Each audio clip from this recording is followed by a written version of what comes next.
Hello everyone, today we are going to explore some questions where we will need to find the nature of the stationary points of the equation. So the first example we have is y equals to 2 sine x minus 3 cosine x for the domain 0 less than equals to x less than equals to pi. Now we are first required to find what is dy over dx, which is the first derivative, and d squared y over dx squared, which is the second derivative. So very firstly, let's try to differentiate this expression with respect to x. 2 sine x will give us 2 cosine x plus 3 sine x. Cosine will be changed into minus sine. So minus and minus will give us plus 3 sine x. So this is the expression for dy over dx. Now moving on to d squared y over dx squared, we are going to differentiate this expression again with respect to x. Now cosine x will be changed into minus sine x. So we will then have minus 2 sine x plus 3 cosine x. Now if you need further help in finding the derivative of trigo functions, do check out the video in the link below. We're going to continue to part B right now to find the value of x for which the curve has a stationary point. Now when you see the word stationary point, always equate dy over dx to be equals to 0. The stationary point means that at this particular point, the gradient of the particular curve is horizontal, or it is parallel to the x-axis. We are then going to find the value of x from here. So let's rearrange 3 sine x to be on the left hand side and minus 2 cosine x onto the right hand side so that we can divide both sides of the equation by cosine x. And doing so, we will then have tangent x is equals to minus 2 over 3. Now at this point, we are going to identify where the angle lie, particularly in which quadrants. So this is a negative tangent ratio. So what we can conclude is that x lies in the second quadrant. Now note that we only are interested in the first or second quadrant because of the domain over here. So the basic angle will be tangent inverse positive 2 over 3, which gives us 0.5880. Now be very careful over here. This is in terms of radians because of the domain that you see over here. Now since this is in the second quadrant, x is equals to pi minus 0.5880. Always take your measurement from the x-axis, and x will then be equals to 2.55, rounded off to 3 significant figures.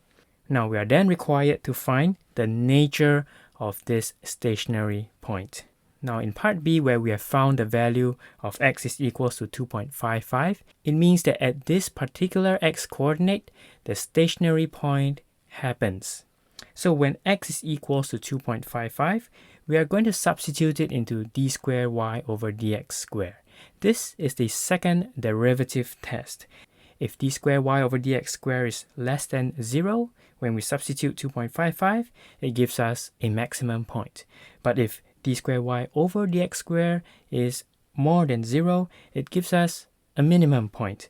So when x is equals to 2.55, d squared y over dx squared is equals to minus 3.6055, and this is less than 0.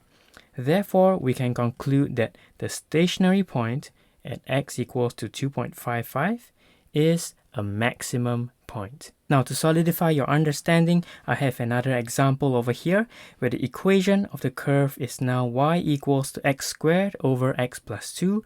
We are then required to find dy over dx and d squared y over dx squared, and then we will need to find the nature of each stationary points of the curve.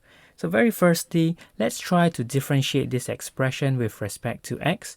You realize that it is in the form of a fraction, so we can introduce the quotient rule to help us differentiate this easily. Now the quotient rule goes like this.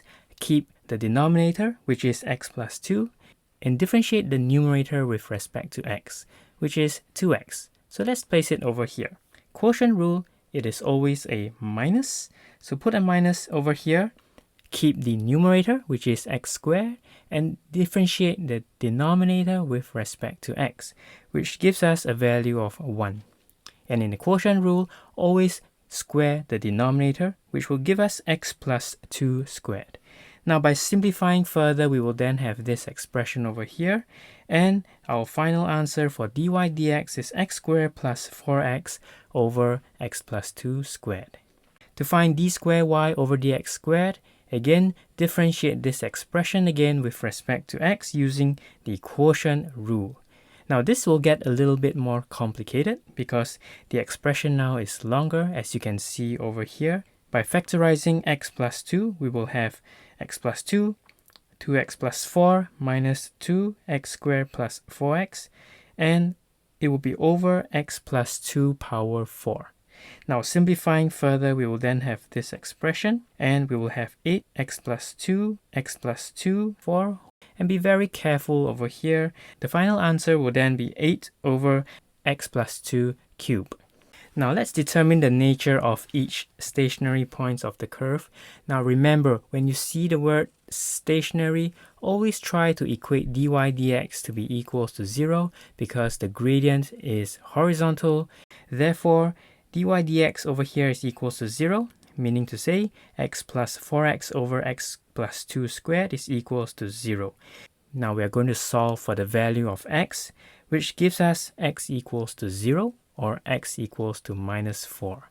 Now it means that there are two stationary points over here.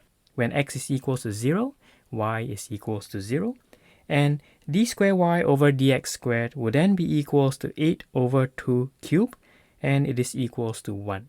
This is more than 0, which means that 0, 0 is a minimum point. For the next point, when x is equals to minus 4, y is equals to minus 8, d squared y over dx squared will then be 8 over minus 2 cubed, which gives us a value of minus 1.